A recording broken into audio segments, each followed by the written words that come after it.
बोलिए सतगुरुदेव की जय। आदिकाल से ये जीवात्मा परमात्म तत्व की खोज कर रही है। इस पर नाना मत मतांतरों का सृजन हुआ। नाना बुद्धिजीवी, विचारक, योगी, ऋषि अपने अपने मत को साफ रखे, पर आज तक मनुष्य उस परमात्म तत्व के विषय में कंफर्म नहीं हो पाया। वजह क्या है? हम सब एक भौतिक जीवन जीते हैं, पंच महाभूतों में, पंच तत्वों में ही रहते हैं। विज्ञान भी एक बेहद खोज कर रहा है और डॉक्टर सैमूर की थ्योरी के अनुसार इस संसार को बने कई करोड़ साल हुए, वो भी ये स्वीकार कर रहे हैं। ये अपने अपने अनुमान है। कहे कबीर, ये जग अंधेरे का हाथी। वाह! कहे कबीर, जग अंधेरे का हाथी। अपने अपने हिसाब से उस तत्व की व्याख्या लोगों ने की।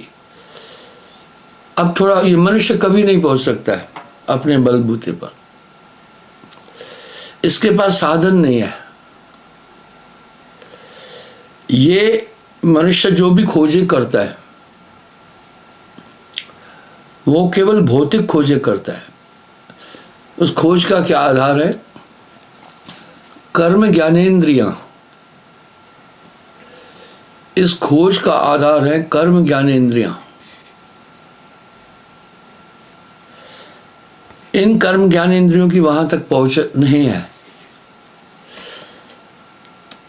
इसलिए उस सत्ता को अक्षरातीत कहा, शब्दातीत कहा, व्योमातीत कहा, अकह कहा, अनीह कहा।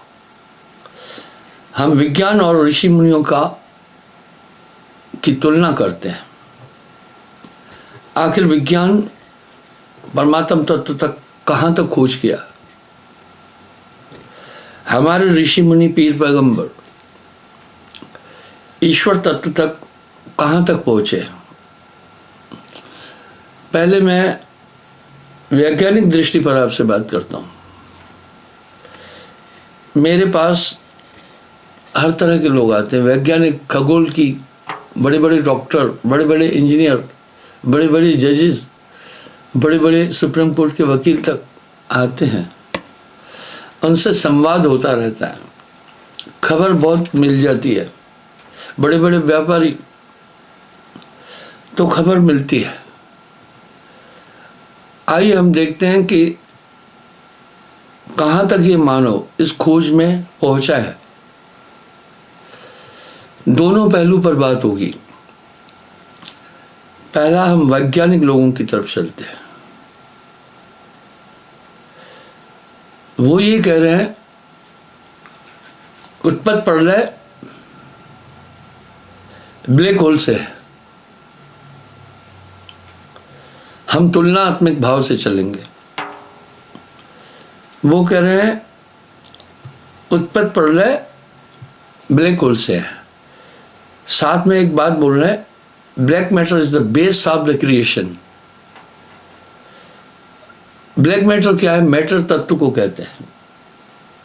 और 5 तत्व हैं, जल, अग्नि, पृथ्वी, वायु, आकाश।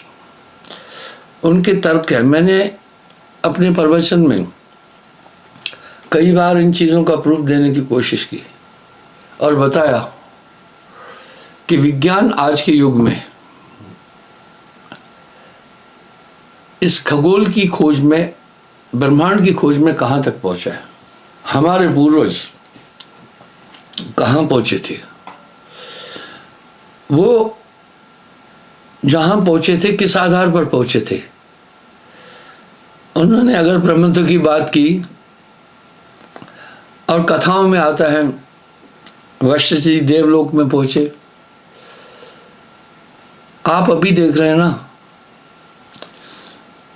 मनुष्य भी अंतरिक्ष में जा रहा है। वो जा रहा है अंतरिक्ष यान द्वारा। हमारे ऋषि मुनि कैसे गए थे, मैं इस विषय पर भी बात करूंगा। वो अंतवाहक शरीर के द्वारा गए। इस अंतवाहक शरीर का उल्लेख योगा वशिष्ठ में भी है, साहिब की वाणी में भी है, वेदों में भी है। और मैंने योगा वशिष्ठ में देवी और लीलावती संवाद पर काफी बातचीत की थी, आपको ध्यान होगा।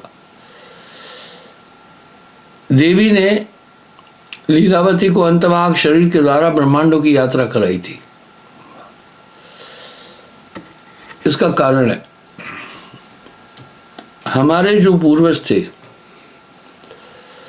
उन्होंने जो खोजें की उसका एक आधार था। स्वर्ग नरक का विवरण आता है, उसका एक आधार था। वो अंतवाहक शरीर द्वारा ब्रह्मांड की यात्राएं की। मैं इसका उल्लेख कई बार कर चुका हूं। 6 शरीर है, स्थूल, सूक्ष्म, कारण, महाकारण, ज्ञान और विज्ञान देही। इसका मतलब है उनकी खोज भी झूठी नहीं है। जैसे हम सपने में जाते हैं, कई लोकांतर हम स्वप्न में देखते हैं, देखने वाले हम होते हैं। वो एक संसार है, स्वप्न लोक कहते हैं उसको। हम सब सुन रहे हैं, समझ रहे हैं कि यमदूत आता है, आदमी के आत्मा को निकाल के ले जाता है शरीर से। भरे पूरे परिवार के अंदर से मृत्यु का देवता आता है, वो इंसान को उठा कर ले चलता है। ये मान्यता इस जीवन के बाद जीवन है, ऐसी मान्यता सभी धर्मों की है। कुछ ठेलुआ और शठ लोग कहते हैं किसने देखा स्वर्ग नरक। मैं उदाहरण देता हूं। महात्मा गांधी थे, विवेकानंद थे, लेकिन ये पीढ़ी नहीं जानती है अभी जो वर्तमान में। तो पूर्वज बताते हैं ना भैया वो थे, हम सब में मान लेते हैं ना। और जिन्होंने देखा वो उसकी व्याख्या भी करते हैं। इसी तरह उस अंतवाहक शरीर के द्वारा लोकांतरों में आदमी जाता है और साधनाओं के द्वारा हमारे पूर्वज उन जगहों तक पहुंचे। 6 शरीरों में मैं आपको 3 शरीर तो यही दिखाता हूं। 3 अद्भुत हैं थोड़ा। सबसे पहला स्थूल शरीर, पंच भौतिक तत्वों का बना हुआ, सब देख रहे हैं। दूसरा सूक्ष्म शरीर, ये प्राप्त होता है नींद की अवस्था में। जब हम निद्रावस्था में होते हैं, हम सभी काम करते हैं, चलते हैं, फिरते हैं, खाते पीते हैं, बोलते हैं, संवाद करते हैं, लड़ाइयाँ करते हैं। आदमी विषय विकार भी निद्रावस्था में कर लेता है, सब चीज़ें होती है। सही साफ साफ ये बात है कि स्थूल शरीर यहाँ रह गया, एक और शरीर में प्रवेश कर गया। कौतुक क्या है, करिश्मा क्या है? उस शरीर को धारण करने के बाद वो नित्य लगता है। स्वप्न में देखी हुई सब चीजें सच लगती है, इसमें 2 राय नहीं है। स्वप्न देखने वाला जब तक स्वप्न देखता है, सभी पदार्थ उसको नित्य और सत्य आभासित होते हैं। जागने तक पर उनका अस्तित्व नहीं रहता है। इस तरह कुछ आंतरिक देश है जो सूक्ष्म है। तीसरा शरीर वो है, इसको कारण शरीर कहते हैं। कभी कभी आप देखते हैं कोई आदमी बैठा है, लेकिन बॉडी लैंग्वेज से पता चलता है वो उस समय की स्थिति से दूर है। हम जब उसकी तरफ देखते हैं तो हमें आभास होता है कि आदमी यहाँ हाजिर नहीं है, इसकी बॉडी यही है। और कभी कभी यूं भी होता है, किसी से आप बात करते, एकाएक उसका ध्यान कहीं चला जाता है, आप पकड़ लेते हैं, तो आप उसको कहते हैं अरे भाई ध्यान कहाँ है तुम्हारा, वो एकदम लौट आता है। उसको कारण शरीर कहते हैं। ये आंतरिक शरीर कैसे प्राप्त होते हैं मैं आपको बताता हूं। जो योगी है वो योग द्वारा अपनी पूरी, अभी हमारी आत्मा कहाँ है पहले समझिएगा। जागृत में चक्षुर में वासा, इस समय आत्मा इस शरीर में है। क्या कर रही है? आत्मा की ऊर्जा से हमारा शरीर कार्य कर रहा है और उस ऊर्जा से हमारी इंद्रियां काम कर रही है। सीधी बात है कि अभी हमारी ऊर्जा इस पूरे ब्रह्मांड में फैली हुई है। इससे हम दृश्य देख रहे हैं, वो हमारी आत्मा की ऊर्जा है। आकाश देख रहे हैं, सूर्य देख रहे हैं, चंद्रमा देख रहे हैं, पवन आदि देख रहे हैं। ये कौन आभास कर रहा है? आपकी ज्ञानेंद्रियां। इसका मतलब है अभी हमारी आत्मा इस शरीर में कर्म ज्ञानेंद्रियों के माध्यम से संसार देख रही है। ये संसार हम सब देख रहे हैं। जब हम ये पूरी समझ लेते हैं, अपनी ऊर्जा एक जगह कंसंट्रेट करते हैं, सांसों का बड़ा महत्व है। हमारी ऊर्जा सांसों द्वारा पूरी बॉडी में वितरित है, बिखरी है। इसका मतलब है शरीर की अगर स्थूल ऊर्जा है तो श्वास है। उससे हम ये दृश्य देख रहे हैं। इसका सीधा मतलब है कि हमारी आत्म ऊर्जा इस समय संसार में फैली है। यही जब संसार से समेटकर आंतरिक जगत में ले जाते हैं तब यही ऊर्जा एक जगह कंसंट्रेट हो जाती है। उससे फिर हम आंतरिक चीजें देखने लगते हैं। बस ये डाइवर्शन हुआ ओनली।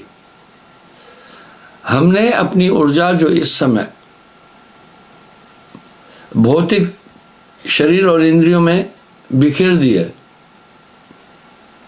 उस ऊर्जा से हम दुनिया देख रहे हैं। बाकी शरीर में कोई ताकत नहीं। आप देखते हैं ना, आत्मा के जाने के बाद ना आदमी हिल पाता है, ना कोई काम कर पाता है, शरीर मिट्टी का ढेर हो जाता है। यानी एक सत्ता थी। इस सब जीवित अवस्था में वो सत्ता पूरी बॉडी में फैली है। आंखों को वही सत्ता दिखा रही है, मुंह उसी से बोल रहा है, पैर उससे चल रहा है। इस चीज को हम सब भली भांति जानते हैं और कहते भी हैं कि आत्मा शरीर का संचालन कर रही है। थोड़ा सा देखते हैं, आत्मा का आखिर कोई न कोई तो संकेत स्वरूप होगा ना। हाँ, इस आत्मा की व्याख्या वासुदेव कृष्ण ने भी किया। कैसा धातु है आप समझना। नैनम छिद्राणि शस्त्र, जिसे शस्त्र नहीं छेदन कर सकते। चंद्र शोषंति पावक है, जिसे आग में नहीं जला सकते। ऐसा एलिमेंट है वो। आप सोचना, इसलिए तो नाश नहीं होता है। नाश तो तत्व होते हैं। यहां साहब पुष्टि कर रहे हैं, बड़ी अच्छी पुष्टि। जीवड़ा तू तो अमर था, अमर आ नहीं मर जो नहीं मरे। सबल था, अमर था। हमारे शरीर का नाश और ब्रह्मांड का नाश इसलिए होता है, ये ब्रह्मांड पंच भौतिक तत्वों से बना है। इन्हीं 5 तत्वों को प्रकृति कहते हैं। अभी यहां गोस्वामी जी एक शब्द कह रहे हैं, प्रकृति पार प्रभु सब और वासी। प्रकृति पार प्रभु सब और वासी, और हृदय सब में रहने वाला। इसलिए ये नाश हो जाता है। आत्मा को अविनाशी कहा। गोस्वामी जी बड़े साफ शब्दों में कह रहे हैं, ईश्वर अंश जीव अविनाशी, चेतन अमल सहज सुख राशि, सो माया बस भयो गुसाई, बंधियो कीर मरकट के नाई।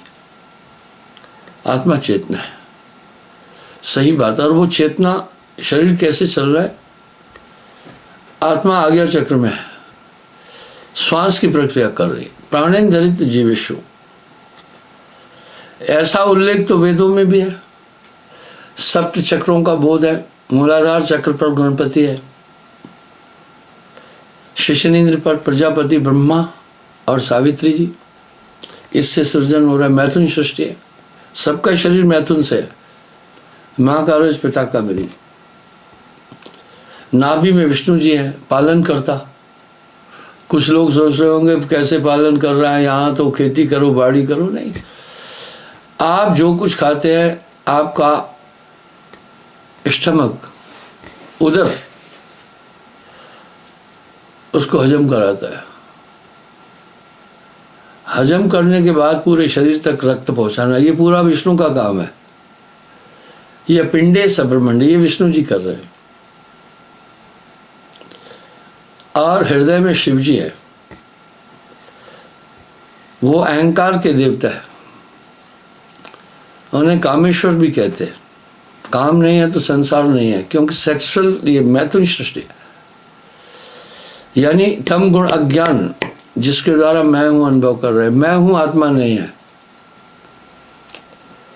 मैं हूं में पंच भौतिक तत्व, प्रकृति, मन, माया है और जीव है। जीव ने भी अपने को मैं धारण किया। प्राणेन धरित जीवेशु, प्राणों को धारण करने से आत्मा ने अपने को शरीर माना। इस तरह कंठ में सरस्वती जी है। आप बोल रहे हैं, बोलना और हारमोनियम एक जैसा है, इसलिए बजाना एक जैसा है। इसलिए जो गायक लोग हैं पहले सरस्वती की पूजा करते हैं, कंठ में वो है। जैसे आप हारमोनियम में निकालते हैं स्वर, सा रे गा मा प ध नि सा, वाह, आप स्वर निकालते तो आप वो उंगलियां दबाते जाते। इस तरह 16 स्वर, खोडस जल कमल इसलिए कहा, 16 स्वर का यंत्र आपके कंठ में है। उसको ऑपरेट कर रहे हैं सरस्वती जी। आदमी ठीक जैसे हारमोनियम वाला उंगली चलाता है, इस तरह श्वासा के द्वारा ये आप स्वर निकालते हैं। अ कहने से, स कहने से, न कहने से, जैसे आप सोचते चलते हैं। कदम भी बढ़ रहे हैं, खुद नहीं बढ़ रहे हैं कदम, आप कदम भी बढ़ा रहे हैं। आपकी सुरती 7 भागों में बटी है। इस तरह से। और आज्ञा चक्र में आत्मा, मुख में अग्निदेव है। आज्ञा चक्र छठा चक्र है। यहाँ आत्मा है, आत्मा चेतन स्वरूप है। आत्मा भी कुछ कर रही है, हम सब ये जानते हैं। शरीर आत्म ऊर्जा से संचालित है। अब वहाँ क्या होता है, आत्म श्वास लेने की क्रिया कर रही है। श्वास नाभि में पहुँचती है और वो 10 वायु बनती है। इस खोखे को चलाती है वो वायु। अपान, समान, उदान, प्राण, सर्वतन, व्यान, देवतत, किरकिल, नाग, धनेंजय, सबल आदि वायु। ये प्रक्रिया आत्मदेव कर रहा है, श्वास खुद नहीं चल रही है। आत्मदेव चेतन रूप है, श्वासाओं का संचालन कर रहा है। वाह, इसी को वेद में कह रहे हैं प्राणेन धरित जीवेषु। जब ये आत्मा प्राणों को धारण करती है तो इसकी संज्ञा जीव हो जाती है। साहब भी कह रहे बंद दशा में जीव है, मोक्ष दशा में पीव, कहे कबीर धर्मराज से, यही जीव यही पीव। रहस्य बहुत बड़ा है। इस तरह यहाँ आत्म है आगे चक्र में। ऐसा वेद भी कह रहा है, संतों ने भी कहा है। सहस्त्र सार में ब्रह्म पार ब्रह्म का निवास है, वो निरंजन है। वहीं से वो संदेश ब्रेन तक देता है और ब्रेन उस संदेश को रिसीव करके इंद्रियों को फिर स्पंदन कराता है, देता है। यही शरीर चल रहा है। इसका मतलब है संपूर्ण कंट्रोल मन के पास है। मन शून्य में रहता है, इसलिए किसी को दिखता नहीं है। मन का न दिखना ही तो रहस्य है। अब यहाँ साहब कह रहे हैं मन को कोई देख ना पाए, नाना नाश न चाहे। इंसान जैसे स्वप्न में सभी चीजों का अवलोकन करता है पर खुद को नहीं देख पा रहा है, इसी तरह मनुष्य सब चीजें देख रहा है। जैसे सपने में भी देखो, वो सब चीजों देख अपने को नहीं देख पाता है। अभी भी मनुष्य सभी चीजों को देख, खुद को नहीं देख पा रहा है, खुद ही को नहीं समझ पा रहा है, निज रूप को नहीं समझ पा रहा है। ये रहस्य है। तो इसका ये मतलब हुआ, अब हम किस में फंस गए? पंचभौतिक तत्व में। ये पिंजड़ा नहीं तेरा हंसा, ये पिंजड़ा नहीं तेरा। इसमें फंसने के कारण से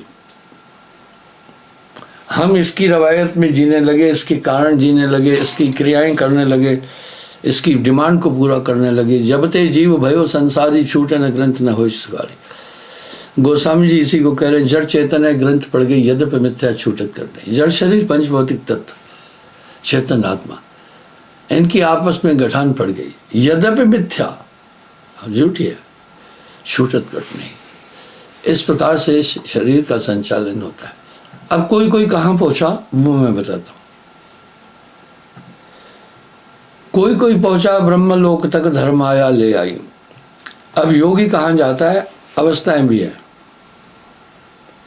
जागृत, स्वप्न, सुसुप्ति, तुरिया,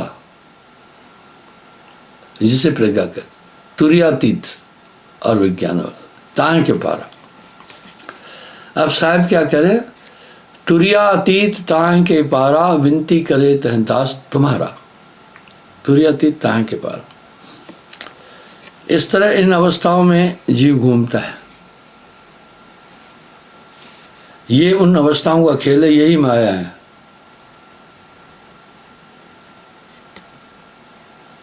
वृक्षादि सुसुप्ति अवस्था में,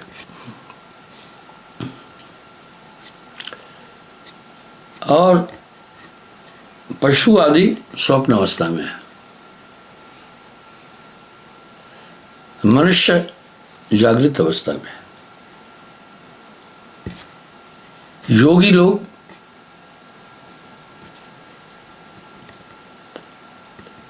एक अवस्था में है, महाकरण अवस्था में है।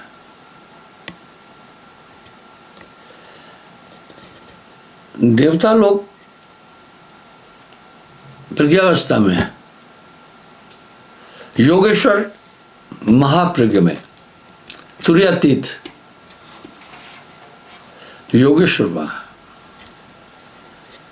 और आज तक 6 ही योगेश्वर हो पाए। शिव जी, वासुदेव अपना सुखदेव, दत्तात्रेय, राजा जनक, वासुदेव कृष्णा। इसलिए कहते हैं भगवान योगेश्वर कृष्णा, गोरखनाथ। ये महाप्रज्ञ अवस्था में जाते हैं, आगे नहीं जा पाए। इसके आगे कोई ना गए हो। अब साहब क्या कह रहे हैं? तुरियातीत ताहे के पारा, हाँ उसके भी पार। विनती करे तह दास तुम्हारा। ये जितनी भी अवस्थाएं हैं जो मैंने आपको बोली, ये सभी अवस्थाओं में मन सक्रिय है। मन की अवस्था, और मन अपनी सीमा से किसी को बाहर नहीं जाने देता है, और इसका वास भी सुषुम्ना में है। वहीं से प्रेषित करता रहता है अपने संदेश, अपनी बात। उसके आगे कोई ना गहू, यह मत सब वेदन ने गहू। यहां आप साहब क्या बोल रहे हैं, ये गप नहीं है। उसके आगे भेद हमारा, जानेगा कोई जानन हारा। कहे कबीर जानेगा वही जहाँ पर कृपा सदगुरु की हुई। इसलिए संतों की गत न्यारी। एक जगह साहब पलटू साहब क्या करें, बड़ा होए तह पूजिए संतन की आविचार, संतन की आविचार दृष्टि में सबको लीना। सबको छाड़ ब्रह्मा विष्णु महेश कड़ लीना, इनको लिया। त्रिदेवन के मध्य सतोगुणी हरि को छीना। इनमें श्रेष्ठ फिर सतोगुणी विष्णु जी को माना। आगे क्या करे, हरि हैं गुण के माँ, हरि हैं गुण के माँ, संत हैं गुण के पारा। हरि हैं गुण के माँ, संत हैं गुण के पारा। आगे क्या बोल रहे हैं पलटू साहब, आप हैरान हो जाएंगे ना। 33 कोटि संत देवता संत से सभी डरते। हाँ, 33 कोटि देव संत से सभी डरते। पलटू संत को पूजिए, दूजा भी पूजने कोई। पलटू साहब कोई पागल नहीं हो गए थे। उनकी कुंडलियों में, उनके दोहों में, उनके शब्दों में काफी रस है। संतत्व की धारा में धाकड़ संत कहा है उन्हें, निर्भय संत कहा है। इस तरह से वो उस अवस्थाओं से परे नहीं जाने देता है। इन 6 शरीरों में जो कुछ भी हम देखें वो भी ब्रह्मांक है। अभी यहाँ साहब इनका वर्णन कर रहे हैं, 5 नामों का भी। जब मैं इसका विवरण देता हूँ तो कुछ मतमतांतर मेरा विरोध करते हैं, कहते हैं जी हमारे नामों को साहब बोल रहा है और विरोध कर रहे हैं। अरे मैं साहब क्या बोल रहा हूँ, कबीर साहब तो शब्दों में लिख के गए हैं, आप हमारे पीछे क्यों लगे हैं। मैंने ये शब्द भी आपको कहा। अब उन्होंने जो जो खोज की वहां तक ही हम सब चले हैं। मैं पुनः वो शब्द साहब का कह रहा हूं। प्रथम पूर्ण पुरुष पुरातन 5 शब्द उच्चारा। सोहं सज्जोत निरंजन कहिए रनकार ओंकारा। वाह, शब्द ही सर्वगुण, शब्द ही निर्गुण, निर्गुण सर्वगुण एक ही जानो। शब्द ही वेद बखाना, यानी वेद भी उन शब्दों को बखान कर। शब्द ही पुनकाया के अंदर कर बैठा अस्ताना। काया में ही है वो सब। जो जाकी उपासना किया तिसका कहूं ठिकाना। जो वहां तक पहुंचे उनका ठिकाना बोल रहा हूं, सुनो। वही ऋषि मुनियों की थीम चलती आ रही है। अच्छा है, कोई बात नहीं। राइट, न्यूटन ने और खगोल विज्ञान ने पृथ्वी की गति और सूर्य के बारे में कहा, लेकिन आज के वैज्ञानिक कह रहे हैं कि ग्लेस्पी में, आकाशगंगा में और ऐसी कई सृष्टियां हैं, कई सूर्य हैं। यही नानक देव जी तो पहले फरमा के गए, कोटि ब्रह्मंडा धातु मालिक। तो ये पंचमतराओं की थीम पर ही पूरा देश चलता है।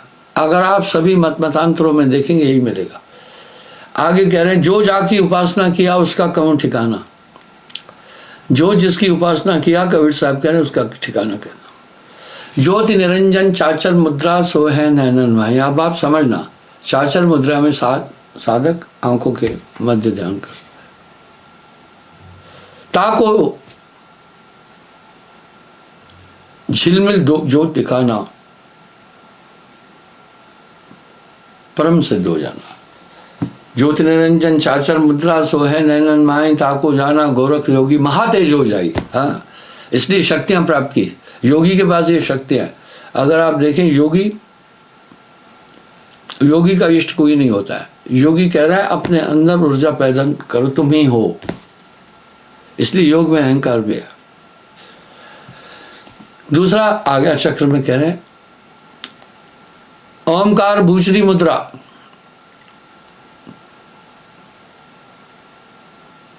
भ्रकुटी है अस्ताना, भ्रकुटी। व्यास देव इसको पहचाना, चांद सूरज हो जाना। व्यास जी ने वो खोज की थी योग साधना से, भूषरी मुद्रा को उन्होंने स्थापित किया। यहां अद्भुत शक्तियां, इसलिए ओम को जपते। वेद की हर ऋचा ओम से प्रारंभ हुई है। गायत्री मंत्र भी ओम भूर्भुवः से स्टार्ट हो रहा है। ये व्यास जी ने संदेश दिया। सोहंग शब्द अगोचरी मुद्रा, भवर गुफा स्थाना, इंडा पिंगला के मध्य सुषुम्ना नाड़ी, आगे जाकर के ये मूर्ति है भवर गुफा में। वहां धुने हो रही है, अनहद धुने, वो वहीं सुनते थे। सोहंग शब्द अगोचर मुद्रा, भवर गुफा आस्थाना। अब कुछ कुछ मत हैं जो इसी सोहंग को पकड़े हुए हैं। यहां साहब क्या कह रहे हैं, जो जन हुई है जौहरी रत्न लेह बिलगाए, सोहंग सोहंग जपवा मिथ्या जन्म गवाए। और एक जगह साहब कह रहे सोहंग से कर प्रीत। अब सोहंग श्वास को कह रहे हैं भाई मेरे, ये गोस्वामी जी ने उल्लेख किया रामायण में, सोहमा अस्मृतिता मृति अखंडा, दीप शिखा सोई परम प्रचंडा, आत्म अनुभव सुख से प्रकाशा, तब भव मूल अविद्या नाशा। ये सुखदेव जी ने गर्भ योगेश्वर। अंतोगत्वा क्या हुआ, सुखदेव को फिर जाना पड़ा राजा जनक के पास, संतुष्टि नहीं मिली। अंतोगत्वा क्या हुआ, गोरखनाथ जी साहब से के पास पहुंचे, संतुष्टि नहीं मिली। आगे कह रहे हैं सोहंग शब्द अगोचर मुद्रा, भवर गुफा आस्थाना, सुखदेव तिसको पहचाना, महाज्ञान हो जाना। सच सब सो उन्मन मुद्रा सो प्रकाश नहीं, तिसको झिलमिल ज्योत दिखाना, जाना जनक विदे। सहस्त्र सार में जाते थे जनक विदे। अंतोगत्वा क्या हुआ, अष्टावक्र जी के पास पहुंचना पड़ा। रणकार खींचरी मुद्रा, 10वां द्वार ठिकाना, 5वां नाम, ब्रह्मा विष्णु महेश आदि दे निरंकार को जाना। वो निरंकार निरंजन है, वहां तक गए। आगे क्या बोल रहे हैं आप, ध्यान दीजिए ना। खामखा का विवाद खंडन फंडन कैसा है, साहब ने साफ साफ कहा। निरंकार खींचरी मुद्रा, 10वां द्वार ठिकाना, ब्रह्मा विष्णु महेश आदि ने निरंकार पहचाना। आगे जो बोल रहे हैं वो समझिएगा। सिद्ध साध त्रिदेवा आदिले, 5 शब्द में अटके, यहीं तक गए, आगे नहीं। सिद्ध साध त्रिदेवा आदिले, 5 शब्द में अटके, मुद्रा साध रहे घट भीतर, फिर औंधे मुंह लटके, फिर औंधे मुंह लटके। औंधे मुंह लटकने का मतलब फिर जन्म होगा। 5 शब्द और 5 मुद्रा, वह निश्चय कर माना, उसको ही निश्चय मान लिया, सच मान लिया, यही है सब कुछ। उसके आगे पुरुष पुरातन, तिसकी खबर न जाना। साहब ने सीक्वेंस से बोला, बिल्कुल तर्क के साथ बोला, फिजूल बात नहीं बोली है। कहे कबीर बुझाए कि बूझो अंतर मेरे आना, आपा खोए आपको चीने। हाँ, अपने को खो करके अपने को जाने। हाँ, अपने को खोकर, अपने को खोकर क्या मतलब है, मन बुद्धि चित्त अहंकार, ये कर्म ज्ञानेंद्रियों को मिटाकर जो बाकी रहा वो आप है। आपा खोए, आपा खोए, अपने को खोकर, आप ही बूझे, यानी अपने को तब देखे, तब मिले ठौर ठिकाना। इसके आगे सिद्ध साध त्रिदेवा आदिले, 5 शब्द में अटके, मुद्रा साध रहे घट भीतर, फिर औंधे मुंह लटके। परम पुरुष अधरतार है, अधरतार के आगे, उसके आगे कोई न बखान है, सभी शब्द में पागे। हाँ, आगे क्या करे, उसके आगे भेद हमारा। तो ये सब कपोल कल्पित बातें हैं क्या। इसके आगे भेद हमारा, जानेगा कोई जानन हारा। कहे कबीर जानेगा भाई जिस पर कृपा सदगुरु की हुई, यानी आगे है। अगर साहब की वाणियों को पढ़ेंगे तो बहुत सम्यक असम्यक सभी ज्ञान से भरपूर है।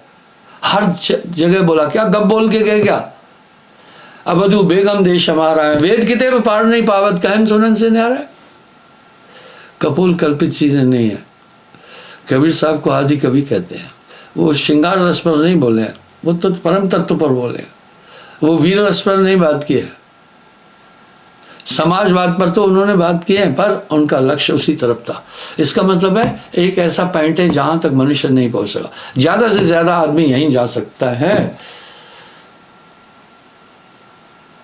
इसके आगे कोई ना गए हो। सदगुरु कहे बुझाए के बूझो अंतर में रहना। वाह, जब सदगुरु मिले तब पाए ठोर ठिकाना। तो हाँ, बिन सदगुरु कोई पार ना पावे।